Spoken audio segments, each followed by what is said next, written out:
In our organizations, the workforce is different. That's one thing that COVID has also done post-pandemic. The traditional model of working for an organization and being a permanent employee, that's going to go the dodo bird. Many of my MBA graduates right now will not sign a permanent contract with a firm like they may have done 1, 2, or 3 years ago. Maybe we will have contractual agents jumping in a project all the time. Well, that causes another big dilemma, and that has to do with the brain.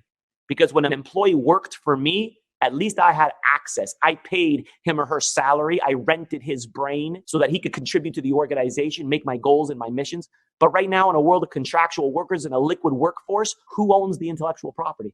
Let me tell you, the employees think they own it. I, as an employee, will tell you, the company, what you need to know.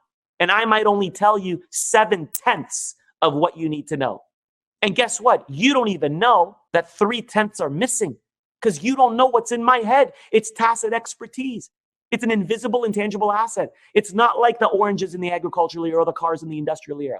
So we've got to engender a culture and a trust. And the way we do that, people, is by developing rapport. I love this word, rapport. It means I look into your eyes, you look into my eyes, and we start to generate trust and alignment with one another. And yeah, it's better to do it old school, mano a mano, face to face. But COVID may not allow that in your workplace. But at least you can do it with video. Spend time looking into the eyes of your employees, develop rapport, engender trust, and then you can move to a digital relationship. If I develop some rapport with an individual and then I ask them to send me an email with this amount of information, the high probability is that I'm going to get it. But if you jump into the transaction of asking for email responses from all your colleagues that you're collaborating with without developing rapport as an antecedent, you're going to get a bottleneck. And guess what? That's where we waste most of our time in every single day. The biggest waste of time in every single day is waiting to get an answer from somebody else. You need to accelerate the ability to get an answer from somebody else. And one way to do that is to conduct receiver analysis. Find out how Dennis likes to get requests. Maybe Dennis doesn't like email. Maybe he likes telephone. Then use the telephone for Dennis. Don't be lazy and just email 20 people. Because it's interesting for Dennis to hear the intonation, the desperation of your voice. He might be willing to respond more quickly.